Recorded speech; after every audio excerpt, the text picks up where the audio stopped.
दोनों भाइयों ने मिलकर आर्यन को मारने की योजना बनाई और दोनों ने मिलकर उस बचाओ। खाई में धकेल दिया। ये आप दोनों ने क्या किया? अपने अपने भाई को खाई में धकेल दिया। चुप करो।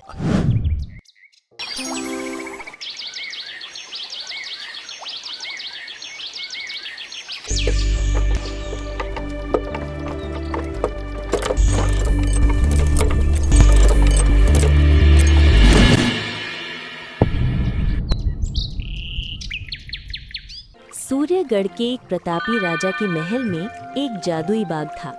जिस जादुई बाग में एक ऐसा वृक्ष था, सबसे अनमोल चीज थी जिसके फल नहीं, साक्षात विशुद्ध स्वर्ण के आम लटकते थे।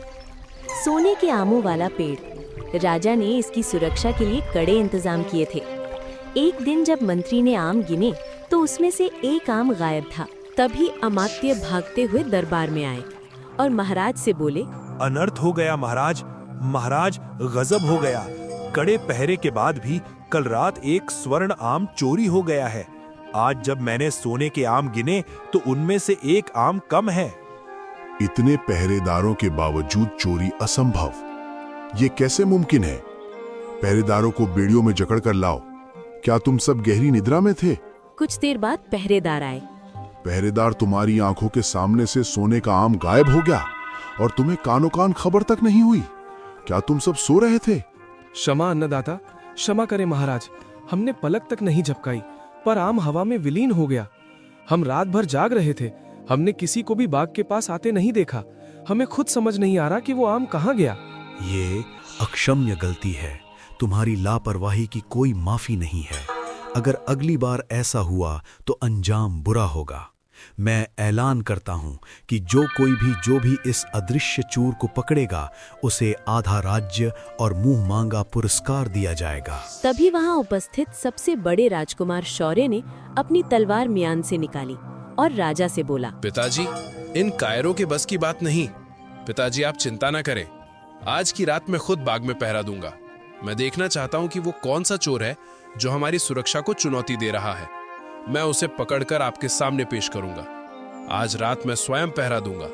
उस चोर की गर्दन मेरी तलवार की धार चूमेगी। शाबाश पुत्र, मुझे तुमसे यही उम्मीद थी। जाओ, आज रात बाग की जिम्मेदारी तुम्हारी है। रात हुई। शौर्य ने अपनी वीरता के घमंड में मशाल जलाकर पहरा शुरू किया, लेकिन आधी रात बीतते ही एक मादक सुगंध हवा में घुली और शौर्य घोड़े की पीठ पर बैठे बैठे ही खर्राटे लेने लगा। उसे गहरी नींद आ गई। रात बीत गई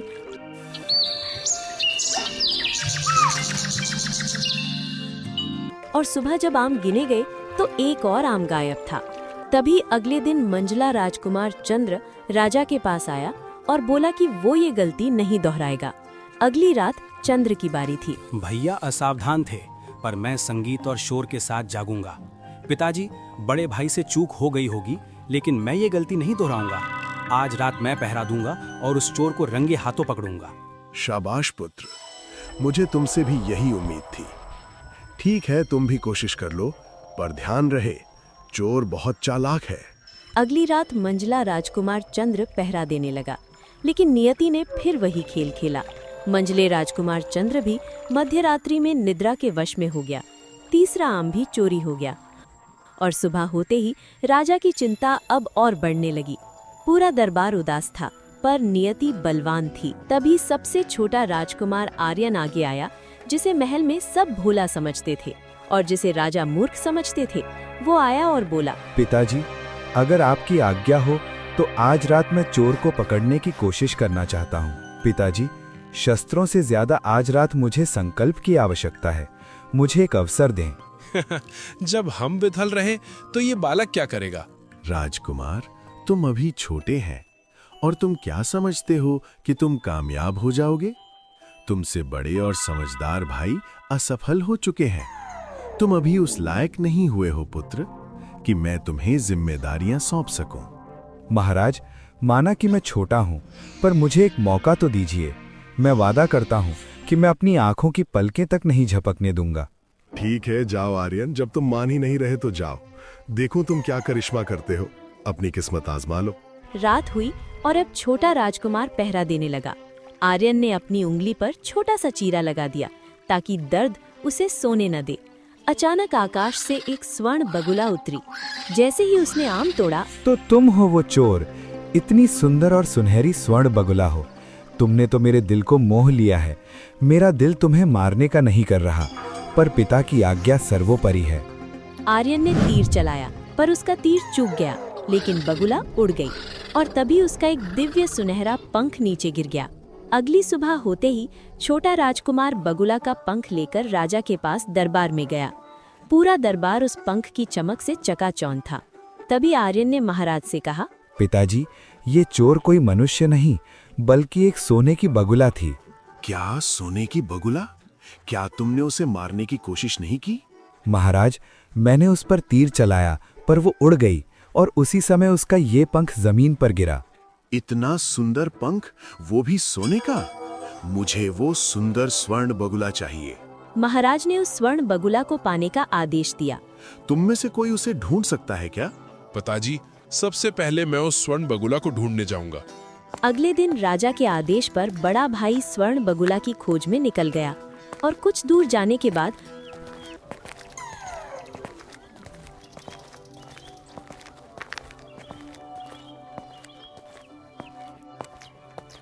उसे जंगल में एक नीला हिरण मिला। राजकुमार, रुको, मैं तुम्हारी मदद कर सकता हूँ। आगे 2 झोपड़ी मिलेंगी, एक सोने हीरे मोतियों से जड़े और एक टूटी फूटी। तुम टूटी वाली झोपड़ी में रुकना, तभी स्वर्ण बगुला मिलेगी। सोने की झोपड़ी मायावी है, वो तुम्हें गुमराह कर देगी। एक जंगली जानवर मुझे रास्ता दिखाएगा। हट यहाँ से, तेरी सलाह की मुझे जरूरत नहीं है। इतना सुनते ही हिरण वहां से चला जाता है और राजकुमार सजी धजी झोपड़ी में जाकर रुक जाता है और सब भूल जाता है। अगले दिन जब बड़ा राजकुमार नहीं लौटा, तब मंझला राजकुमार भी बगुले की खोज में उसी रास्ते से गुजरा। राजकुमार, अपने बड़े भाई की तरह गलती मत करना। मामूली टूटी फूटी झोपड़ी में रुकना, वरना भटक जाओगे। चुप रहे बदसूरत हिरन, हम राजघराने के लोग हैं। हम आलीशान महलों में रुकते हैं, कचरे जैसी झोपड़ियों में नहीं। तभी वो भी हिरण की बात अनसुनी करके सजे धजे सोनी वाली मायावी झोपड़ी में जाकर ठहर गया। अगले दिन जब मंझला राजकुमार भी नहीं लौटा, तब छोटा राजकुमार भी स्वर्ण बगुला की खोज में निकल गया। अंत में छोटा राजकुमार भी उस नीले हिरण से मिलता है। राजकुमार, क्या तुम भी मेरी बात ना मानकर चलोगे? नहीं मित्र, तुम इस जंगल के जानकार हो और मुझे लगता है कि तुम कुछ कहना चाहते हो। बताओ, मैं तुम्हारी क्या सेवा कर सकता हूँ? तुम दयालु हो, मेरी सलाह मानो। आगे चमक धमक वाली झोपड़ी को छोड़ पुरानी टूटी फूटी झोपड़ी में रुकना। तुम्हारी सफलता वहीं छुपी है। ठीक है, जैसा तुम कहोगे मैं वैसा ही करूँगा। चलो, मेरे पीछे पीछे चलो, मैं तुम्हें वहाँ पहुँचा देती हूँ। जहाँ बड़े भाइयों ने अहंकार में आकर हिरण का अपमान किया, वहीं छोटे राजकुमार ने विनम्रता दिखाई और हिरण के साथ पुरानी झोपड़ी में चल गया।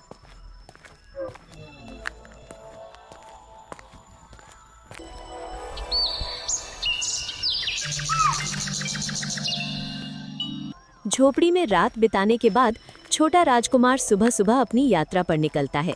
कुछ ही दूर जाने पर उसे झाड़ियों के पीछे से वही हिरण बाहर आती हुई दिखती है। सुप्रभात राजकुमार, मुझे खुशी है कि तुमने मेरी सलाह मानी और उस पुरानी झोपड़ी में रुके। तुम्हारी यही समझदारी तुम्हें मंजिल तक ले जाएगी। क्या तुम आगे बढ़ने के लिए तैयार हो? सुप्रभात मित्र। हाँ, मैं पूरी तरह तैयार हूँ। बस अब तुम मुझे रास्ता बताओ कि वो सोने की बगुला मुझे कहाँ मिलेगी। मैं उसे जल्द से जल्द अपने पिता के पास ले जाना चाहता हूँ। धीरज रखो राजकुमार, अब जो मैं कह रहा हूँ उसे अपने दिमाग में पत्थर की लकीर बना लो।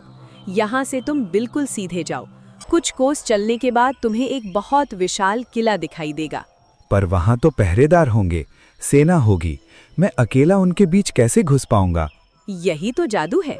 जब तुम वहाँ पहुँचोगे तो देखोगे कि सभी सिपाही गहरी नींद में सो रहे हैं। तुम्हें उनसे डरने की बिल्कुल जरूरत नहीं है। तुम बेधड़क उनके बीच से निकलकर किले के सबसे खास कमरे में चले जाना। और स्वर्ण बगुला, वो कहाँ होगी? उस कमरे में तुम्हें वो सुनहरी स्वर्ण बगुला एक लोहे के मामूली पिंजरे में बंद मिलेगी। उसके पास ही सोने के सेब भी रखे होंगे, जिन्हें पहचानकर तुम्हें यकीन हो जाएगा कि यही वो चोर है। लोहे का पिंजरा? इतनी कीमती बगुला के लिए लोहे का पिंजरा? यही सबसे जरूरी बात है राजकुमार। उस लोहे के पिंजरे के ठीक बगल में एक बहुत ही खूबसूरत सोने का पिंजरा रखा होगा, जिसमें हीरे मोती जड़े होंगे। तुम्हारा मन ललचाएगा, तुम्हें लगेगा कि बगुला को सोने के पिंजरे में होना चाहिए, लेकिन मेरी बात याद रखना, बगुला को भूलकर भी उस सोने के पिंजरे में मत डालना। पर क्यों? सोने का पिंजरा तो ज्यादा अच्छा है ना? सवाल मत करो, बस इतना जान लो कि अगर तुमने उसे लोहे के पिंजरे से निकाला तो तुम बहुत पछताओगे। उसे लोहे के पिंजरे सहित उठाना और चुपचाप बाहर निकल आना। क्या तुम मेरा ये वादा निभाओगे? मैं वादा करता हूँ मित्र, मैं तुम्हारी हर बात मानूंगा। लोहे का पिंजरा ही सही, मैं सोने के पिंजरे को हाथ भी नहीं लगाऊंगा। बहुत अच्छे, अब समय बर्बाद मत करो, आओ मेरे पीछे, मैं तुम्हें शॉर्टकट रास्ते से उस महल तक पहुंचा देती हूँ। तभी राजकुमार उस हिरण के पीछे चल दिया और चलते चलते शाम हो गई, परंतु हिरण उसे महल तक ले गई जहाँ सोने की बगुला थी। राजकुमार धड़कते दिल के साथ किले के भीतर दाखिल हुआ, जहाँ सभी सिपाही बेसुध सो रहे थे। राजकुमार अंदर गया और उस कमरे में पहुंचा जहां स्वर्ण बगुला थी। बगुला को देखते ही वो पहचान गया कि यही वो चोर है। ये बगुला तो कितनी सुंदर है। इतनी सुंदर स्वर्ण बगुला लोहे के पिंजरे में अच्छी नहीं लग रही। इसे तो सोने के पिंजरे में होना चाहिए। मैं इसे सोने के पिंजरे में बंद करके पिताजी के पास ले चलता हूँ, तो पिताजी भी खुश हो जाएंगे। हाँ। राजकुमार हिरण की बात भूलकर जैसे ही बगुला को सोने के पिंजरे में डालने की कोशिश करता है, तभी बगुला जोर से चिल्लाई, बचाओ बचाओ, कोई चोर हमें चुराने आया है। इतना सुनते ही सिपाही दौड़ कर आए और राजकुमार को पकड़ लिए और सुबह होते ही राजा के पास ले गए। तो तुम हो वो मामूली चोर? मेरी कड़ी सुरक्षा को भेद कर तुम मेरी स्वर्ण बगुला चुरा रहे थे?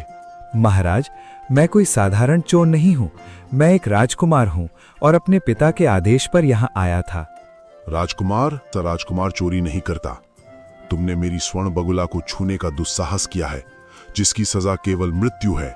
मुझसे भूल हुई महाराज, मैं सोने के पिंजरे के लोभ में आ गया था। कृपया मुझे एक अवसर दें, मैं अपराधी नहीं हूँ। अपराधी अपनी सफाई में यही कहते हैं। सैनिकों, इसे ले जाओ और कल सुबह सूरज उगने से पहले इसे फांसी पर चढ़ा दो। ठहरिए महाराज, क्या एक राजा की शोभा किसी की जान लेने में है? क्या कोई ऐसा रास्ता नहीं जिससे मैं अपना गुनाह माफ करा सकूं? हाँ, रास्ता तो है, पर वो तुम्हारी जान बचाने से कहीं ज्यादा कठिन है। क्या तुम मौत से लड़ने का साहस रखते हो? मैं अपने सम्मान और अपने पिता के वचन के लिए कुछ भी करूंगा। आप बस आज्ञा दें, मैं पीछे नहीं हटूंगा। यहाँ से कुछ दूर एक सुल्तान का राज्य है। उसके पास एक जादुई सोने का घोड़ा है। क्या तुम उसे ला सकते हो? सोने का घोड़ा? वो तो दुनिया की सबसे दुर्लभ चीज है। क्या उसे लाने पर आप मुझे उस स्वर्ण बगुला को दे दोगे? हाँ, बिल्कुल। अगर तुम वो घोड़ा मुझे ला कर दो तो मैं तुम्हें स्वर्ण बगुला भी दूंगा और सम्मान के साथ विदा भी करूंगा। मुझे आपकी शर्त स्वीकार है। मैं वो घोड़ा लेकर आऊंगा, पर अगर मैं असफल रहा तो आप मुझे सजा दे सकते हैं। याद रखना लड़के, अगर खाली हाथ लौटे तो मेरी तलवार तुम्हारी गर्दन का इंतजार करेगी। जाओ। राजा ने उसे सोने का घोड़ा लाने की शर्त पर छोड़ने को कहा। राजकुमार गर्दन झुकाए दुखी मन से महल के फाटक से बाहर निकलता है। झाड़ियों से वो नीली हिरण बाहर आती है। क्यों राजकुमार, कैसा रहा राजा का आतिथ्य? क्या तुम्हें सोने का पिंजरा और स्वर्ण बगुला मिल गई या केवल जंजीरें मिली? मित्र, मुझे ताना मत मारो। मेरी मूर्खता ने मुझे मौत के करीब पहुंचा दिया था। मैंने तुम्हारी बात नहीं मानी। मैंने पहले ही कहा था कि लालच मत करना। अब ये उदासी कैसी? क्या राजा ने तुम्हें सच में आजाद कर दिया है? नहीं, उसने एक और भी असंभव शर्त रख दी है। अब मुझे सुल्तान के अस्तबल से सोने का घोड़ा लाना होगा। सोने का घोड़ा? वो तो बगुला से भी ज्यादा खतरनाक काम है। क्या तुम्हें लगता है कि तुम दोबारा सफल हो पाओगे? मुझे नहीं पता मित्र, मैं बहुत डरा हुआ हूँ। क्या तुम इस बार भी मेरा साथ छोड़ दोगी या मेरी मदद करोगी? तुम्हारी आंखों के आंसू बता रहे हैं कि तुम्हें अपनी गलती का एहसास है। चलो, अपनी आंखें पोंछो और मेरे पीछे चलो। क्या तुम अब भी मेरी मदद करोगे? मैंने तो तुम्हारा अपमान किया था और तुम्हारी सलाह को ठुकरा दिया था। दोस्ती गलतियों से बड़ी होती है राजकुमार, बस इस बार अपनी अक्ल मत चलाना। चलो, सुल्तान का राज्य अभी बहुत दूर है। तभी राजकुमार हिरण के पीछे चल देता है। हिरण की मदद से राजकुमार रात होते ही दूसरे राजा के राज्य तक पहुंचता है।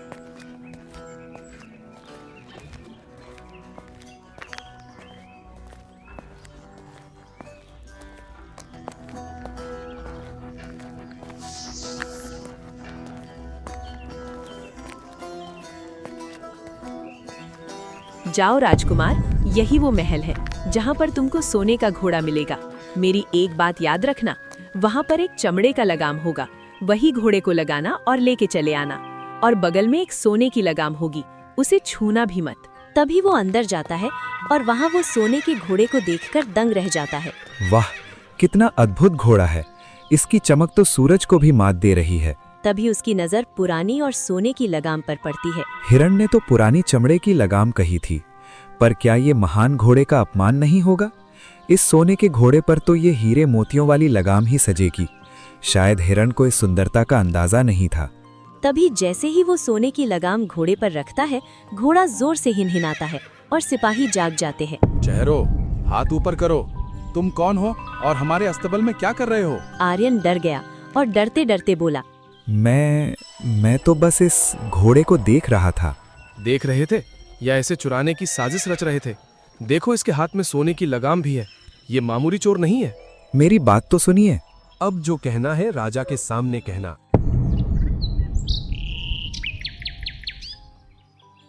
सुबह होते ही सैनिक उसे राजा के पास लेकर गए। कौन हो तुम और ये क्या करने आए थे? महाराज, ये हमारा घोड़े को चोरी करने के इरादे से आया था। महाराज, मैं केवल आपका घोड़ा देख रहा था। तुम्हारी हिम्मत कैसे हुई मेरे घोड़ा चुराने की? महाराज, मुझे एक मौका दो अपनी सफाई देने का। ठीक है, ध्यान से सुनो। तुमने मेरे अस्तबल की पवित्रता भंग की है, पर मुझे एक राजकुमारी की तलाश है जो सोने के महल में रहती है। अगर तुम उसे यहां लाओ तो मैं तुम्हें अपना सुनकर घोड़ा तुम्हें दे दूंगा और तुम्हें सम्मान सहित विदा करूंगा। और नहीं ला पाए तो फांसी का फंदा तैयार है। पर एक बात का ध्यान रहे, वो सोने का महल सिर्फ चांदनी रात में ही दिखता है, अन्यथा वो कभी और नजर नहीं आता है। राजकुमार अपनी जिद और दिखावे की चाहत के कारण एक के बाद एक मुसीबतों में फंसता जा रहा था। उसे लगा था कि वो चीजों को बेहतर बना रहा है, पर असल में वो हिरण की बुद्धिमानी का अपमान कर रहा था। अब उसके सामने सबसे बड़ी चुनौती थी उस राजकुमारी को लाना जिसे उसने कभी देखा भी नहीं था। तभी राजकुमार दूसरे राजा के दरबार से छूटकर बाहर आता है, जहां हिरण पहले से ही उसका इंतजार कर रही थी। राजकुमार का चेहरा उतरा हुआ था। क्यों राजकुमार, सोने की लगाम बहुत भारी पड़ गई ना? मैंने कहा था कि दिखावे में मत पड़ना, पर तुमने फिर वही गलती की। मुझसे बहुत बड़ी भूल हो गई मित्र। अब राजा ने मुझे सोने के महल की राजकुमारी को लाने भेजा है। अगर मैं उसे नहीं ले गया तो मेरी जान चली जाएगी। तुम्हारी किस्मत अच्छी है कि मैं अब भी तुम्हारा साथ दे रही हूँ। चलो चलो, मेरे पीछे चलो, मैं तुम्हें उसके पास ले चलती हूँ। पर याद रखना, राजकुमारी के पास जाते ही तुम्हें उसे अपने साथ चलने के लिए मनाना पड़ेगा, वरना बहुत बड़ी मुसीबत हो जाएगी।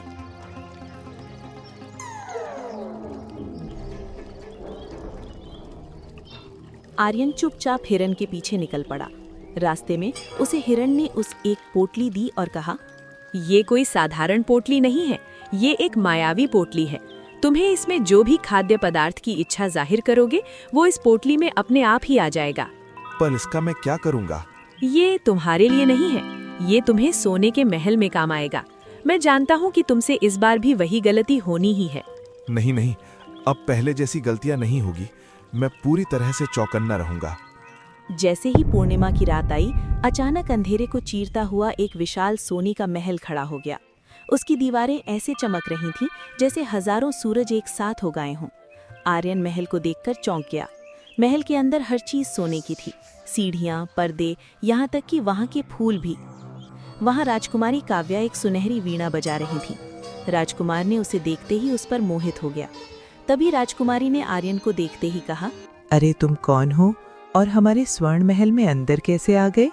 इस महल के अंदर कोई भी नहीं आ सकता, पर तुम कैसे आ गए? राजकुमारी, मैं आर्यन हूँ और मैं आपको यहाँ से ले जाने आया हूँ। मैं आपकी सुंदरता पर पूरी तरह से मोहित हो चुका हूँ और मैं तुमसे विवाह करना चाहता हूँ।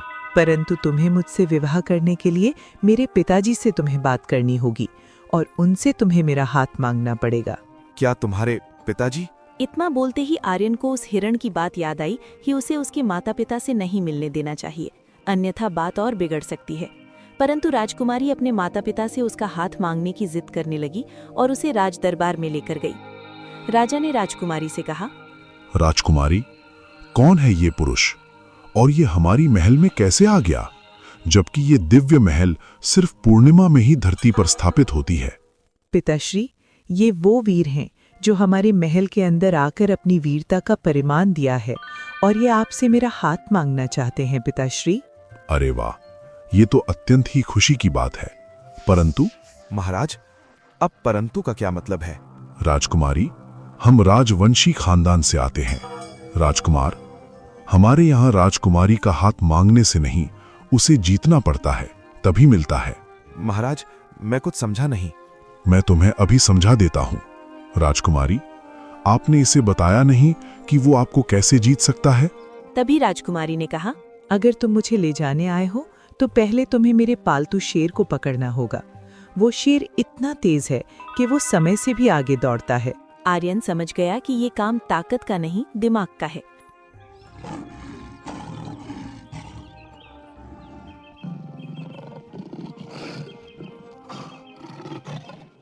उसने शेर को पकड़ने के लिए सोने का जाल नहीं बल्कि असली ताजे फल और ठंडे पानी का लालच दिया, क्योंकि महल में सब कुछ सोना था और शेर असली खाना खाने को तरस गया था।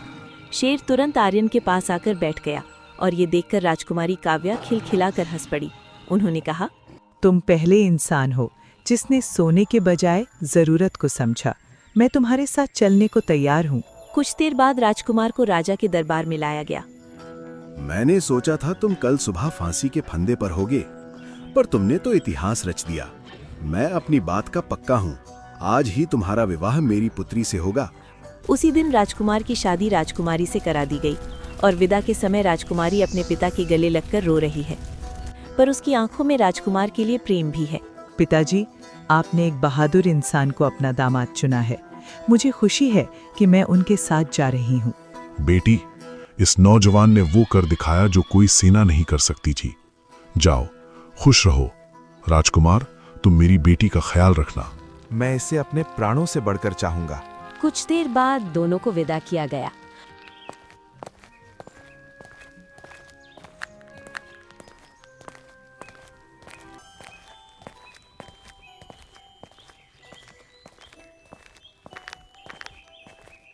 और जैसे ही वे महल से दूर निकले, राजकुमार शांत और गंभीर था।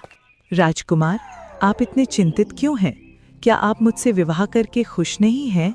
नहीं राजकुमारी, ऐसी बात नहीं है। मैं बस उस हिरण के बारे में सोच रहा हूँ, जिसने मेरा साथ तब दिया जब पूरी दुनिया ने मेरा हाथ छोड़ दिया था। बिना उसके मैं आपके योग्य भी ना होता। कुछ देर बाद वहाँ हिरण आई और बोली, बधाई हो, जोड़ी बहुत सुंदर है। पर क्या तुम सिर्फ पत्नी को लेकर घर जाओगे? वो घोड़ा और वो बगुला अब भी तुम्हारा इंतजार कर रहे हैं। पर मित्र, अब मैं उन्हें कैसे हासिल करूं? मुझे तो राजकुमारी को उस दूसरे राजा को सौंपने का वादा कर चुका हूं। हाँ मित्र, अब मैं कोई गलती नहीं करूंगा। तुम्हारी हर सलाह मेरे लिए आदेश है। राजकुमार अब एक बदला हुआ इंसान था। उसने हिरण की जादुई शक्ति और सही सलाह की ताकत को पहचान लिया था। अब वो अपनी मंजिल की ओर बढ़ रहा था, जहां उसे न केवल अपनी पत्नी को बचाना था, बल्कि उन सभी चीजों को हासिल करना था जिनकी खोज में वो निकला था। अगले दिन राजकुमार राजकुमारी को लेकर उस महल में पहुंचता है। राजा राजकुमारी को देखकर खुशी से पागल हो जाता है। अद्भुत, तुम वाकई उसे ले आए। वादे के मुताबिक ये सोने का घोड़ा आज से तुम्हारा हुआ। धन्यवाद महाराज। मैं विदा लेने से पहले एक बार इस घोड़े पर सवारी करना चाहता हूँ। जरूर, क्यों नहीं। तुम इस पर सवार होकर अपनी खुशी जाहिर कर सकते हो। कुछ देर बाद राजकुमार घोड़े पर बैठता है। अंत में वो राजकुमारी के पास पहुंचता है और राजकुमारी का हाथ पकड़कर खींच लेता है और घोड़े के ऊपर बिठा लेता है। तभी राजकुमार राजकुमारी और घोड़े को लेकर हिरण के पास पहुंचा। बहुत अच्छे राजकुमार, अब आखिरी दांव। इस घोड़ी को देखकर बगुला वाला राजा पिघल जाएगा। बस पिंजरा हाथ में आते ही रुकना मत।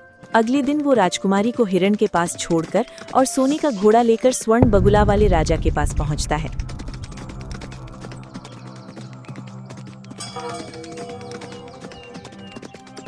महाराज, देखिए, मैं आपके लिए सोने का घोड़ा लाया हूँ, पर इसे देने से पहले मैं बगुला को अपने हाथ में लेकर देखना चाहता हूँ कि क्या ये वही चोर सोने की बगुला है। क्या तुमने एक राजा पर शक किया है? पर तुम्हारा कथन सही भी है। तुम इसे परख लो। ये लो पिंजरा, अब ये घोड़ा मेरा हुआ। आर्यन ने पिंजरा लिया और कहा, नहीं महाराज, अब ये घोड़ा और स्वर्ण बगुला दोनों मेरे हुए।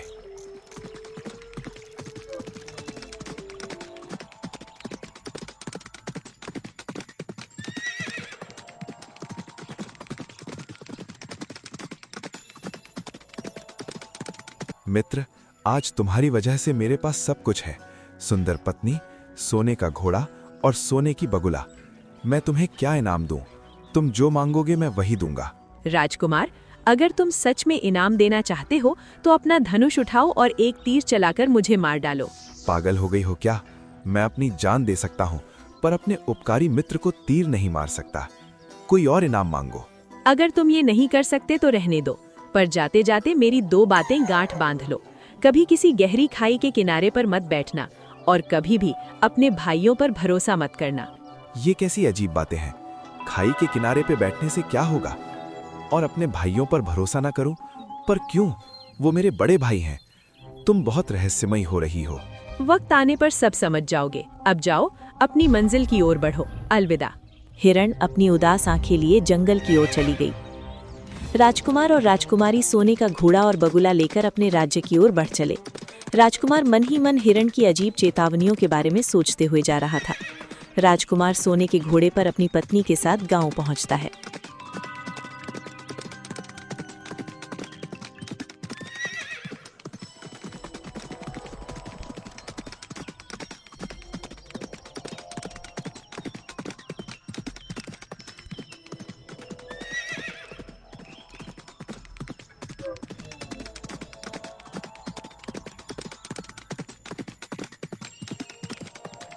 जहां पर राजकुमार आर्यन को उसके दोनों भाई मिले, जिन्हें देखकर आर्यन बहुत ही खुश हुआ और कहा, अरे बड़े भैया, आप दोनों यहाँ क्या कर रहे हैं? देखिए, मैंने उस चोर स्वर्ण बगुला को पकड़ लिया है। अरे आगिन, तुम्हारे साथ ये सुंदर राजकुमारी कौन है? और तुम तो सिर्फ इस चोर स्वर्ण बगुला को पकड़ने गए थे। तुम्हें ये सोने का घोड़ा कहाँ से मिल गया? वाह, कितना सुंदर है ये घोड़ा। जी हाँ भैया, मैंने इस राजकुमारी से विवाह कर लिया है और अब ये मेरी धर्म पत्नी है। और इस स्वर्ण घोड़े की बहुत लंबी कहानी है भैया, मैं उस आपको फिर कभी बताऊंगा। आप ये बताओ कि आप दोनों यहाँ क्या कर रहे हैं? अरे छोटे भाई, हम दोनों ने उस नीली हिरण की बात नहीं मानी और सोने के झोपड़ी में विश्राम करने के लिए चले गए। तो हमें उस झोपड़ी की चमक धमक ने इस तरह से मोहित कर लिया कि हमें पता ही नहीं चला कि कब इतने दिन बीत गए। और हम जिस काम के लिए महल से निकले थे, हमें वो भी ज्ञात नहीं रहा। हमने उस हिरण की बात ना मानकर बहुत बड़ी गलती कर दी। पर तुम्हें ये सब कैसे मिल गया? भैया, मैंने तो उस हिरण की बात मान ली थी और अब वो मेरा एक बहुत ही अच्छा मित्र भी बन गया है। और ये सब उसी मित्र की वजह से ही तो संभव हुआ है। अब तीनों भाई सब महल की ओर चलने लगते हैं। महल वहां से काफी दूर था। वो सभी चलते चलते बहुत ही थक जाते हैं और वे एक खाई के किनारे विश्राम करने की सोचते हैं और विश्राम करने लगते हैं।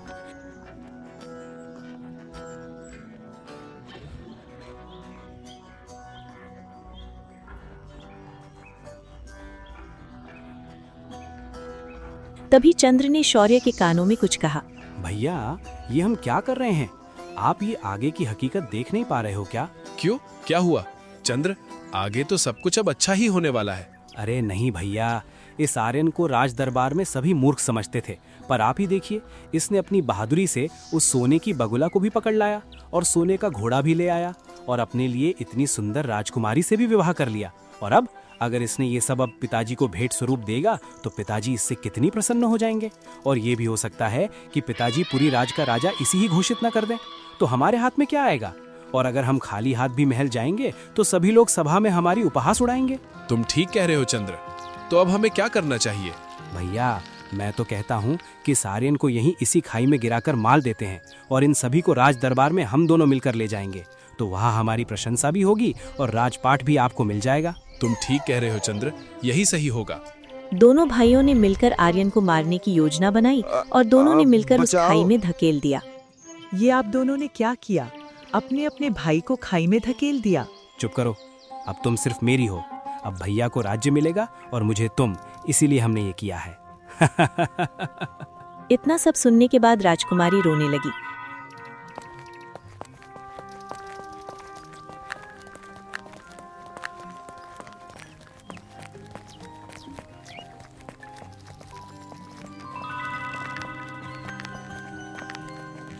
और वो सभी राज दरबार में पहुंचे और शौर्य ने कहा, पिताजी, हम लौट कर आए और जैसी आपकी आज्ञा के अनुसार हम उस चोर स्वर्ण बगुला को भी पकड़ कर ले आए हैं और उसके साथ साथ हम आपके लिए ये सोने का अश्व भी लाए हैं पिताजी। क्या? सोने का अश्व? अरे वाह, ये तो अत्यंत ही सुंदर है। मुझे ये अश्व अत्यंत ही पसंद आया। वाह शैबाश मेरे पुत्रों, मुझे तुम दोनों से यही उम्मीद थी। आज तुमने हमारा दिल खुश कर दिया है। ये क्या हो रहा है? जब से ये राजकुमारी यहाँ आई है, राजकुमारी की आंखों के आंसू नहीं थम रहे। क्या मेरे बेटों ने मुझसे कोई झूठ बोला है या फिर राजकुमारी के साथ कुछ अनर्थ किया है? उधर जहाँ राजकुमार आर्यन जिस खाई में गिरा हुआ था, वहाँ पर वो हिरन आया और उसने ऊपर से कहा, क्यों राजकुमार, मैंने तुम्हें आगाह किया था, परंतु तुमने मेरी बात फिर ना मानी और फंस गए ना मुसीबत में। अरे हाँ मित्र, अच्छा हुआ कि तुम आ गए। मुझे तो इस लग रहा था जैसे कि मेरा अब अंत यही होगा। मुझे क्षमा कर दो मित्र, मैंने तुम्हारी बात नहीं मानी, पर अब पहले मुझे यहाँ से तो बाहर निकालो मित्र। तभी हिरण ने कुछ मंत्र पढ़े और राजकुमार आर्यन को बाहर निकाला। तुमने सही कहा था मित्र, मुझे पर मैंने कभी नहीं सोचा था कि मेरा भाई मेरे साथ ऐसा करेंगे। लेकिन एक बात याद रखना, महल में तुम्हारे भाई तुम्हारी जान के दुश्मन बने बैठे हैं, इसलिए संभल कर जाना। उधर छोटा राजकुमार राजमहल में प्रवेश कर चुका था। जो घोड़ा हफ्तों से भूखा था, आज खुशी से हिनहिना रहा है और वो सोने की बगुला, उसके स्वर इतने मधुर पहले कभी नहीं थे। तभी राजकुमारी ने कहा, महाराज, वो चमत्कार नहीं है, वो सच की वापसी है। मेरा सच्चा राजकुमार लौट आया है। बेटी, तुम क्या कह रही हो? नहीं महाराज, ये दोनों धोखेबाज हैं। इन्होंने अपने भाई को खाई में धकेल दिया और आपकी आंखों में धूल झोंकी। असली विजेता आर्यन है। हाँ पिताजी, राजकुमारी सच कह रही हैं। मेरे भाइयों ने न केवल मेरे साथ बल्कि आपके साथ भी विश्वासघात किया है। मेरे प्रिय पुत्र, मुझे माफ कर दो। मैंने तुम्हें मूर्ख समझा, पर तुम तो सबसे बहादुर निकले। और तुम दोनों, तुमने लालच में भाई का खून करना चाहा। अभी इसी वक्त मेरे राज्य से निकल जाओ। तुम मेरे पुत्र कहलाने के योग्य नहीं हो। उसी दिन से राजा ने अपने दोनों बड़े बेटे को राज्य से बाहर निकाल दिया।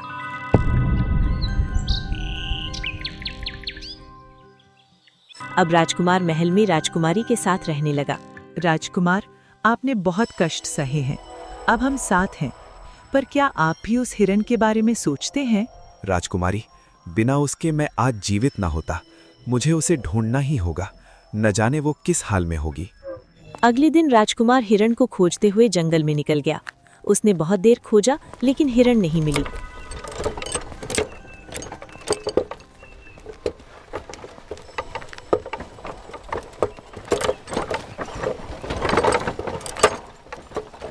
तभी वो एक साधु के पास पहुंचा।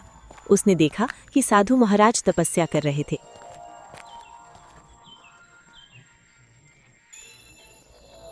प्रणाम साधु महाराज, मैं आपके शरण में आया हूँ। मैं एक सुनहरे नीले हिरण की खोज में हूँ, जिसने मेरी बहुत मदद की है। बेटा, धैर्य रखो, तुम्हें वो हिरण मिल जाएगी। साधु महाराज, अब आप ही हमें उस हिरण तक पहुँचने का रास्ता दिखा सकते हैं। कृपया मुझे बताएं, आखिर वो हिरण मुझे कहाँ मिलेगी?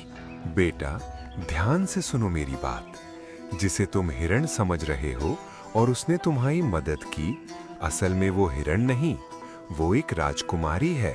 ये आप क्या कह रहे हैं महाराज? एक हिरण राजकुमारी कैसे हो सकती है? क्या वो सच में एक राजकुमारी है? हाँ बेटा, उसको श्राप मिला है और श्राप के कारण वो राजकुमारी से हिरण के रूप में अभी तक है। महाराज, आखिर कोई तो रास्ता होगा जिससे वो फिर से राजकुमारी के रूप में हो सके? हाँ, एक रास्ता है। अगर कोई ऐसा इंसान हो जिसकी मदद उस हिरण ने की हो, अगर वो इंसान उस हिरण पर तीर चलाकर मारे, तो वो वापस अपने मनुष्य रूप में बदल जाएगा। महाराज, उसने मेरी मदद की है। अगर मैं उस पर तीर चलाऊं, तो क्या वो अपने मनुष्य रूप में बदल जाएगा? हाँ, अब समय आ गया है कि तुम उस पर तीर चलाओ। लेकिन बाबा, वो मुझे मिलेगी कहाँ? बेटा, वो तुम्हें वहीं मिलेगा जहाँ वो तुम्हें पहली बार मिला था। मैं समझ गया बाबा, आप मुझे जाने की आज्ञा दीजिए। अब तुम जाओ, देर मत करो। इतना कहकर राजकुमार वहां से उस हिरण से जहां वो पहले बार मिला था वहां गया। उसने देखा कि हिरण वहां खड़ी है और बिना देर किए राजकुमार ने उस पर तीर चला दिया। और तीर चलते ही हिरण एक दिव्य प्रकाश के साथ सुंदर राजकुमारी में बदल गई। धन्यवाद मेरे मित्र, आज वर्षों बाद मैं इस पशु योनि से मुक्त हुई हूँ। तुमने मुझे मेरा जीवन वापस दे दिया। ओह, तो ये रहस्य था। मुझे खुशी है कि मैंने अनजाने में ही सही पर तुम्हारी बात मान ली। तभी दोनों अपने अपने महल लौटते हैं।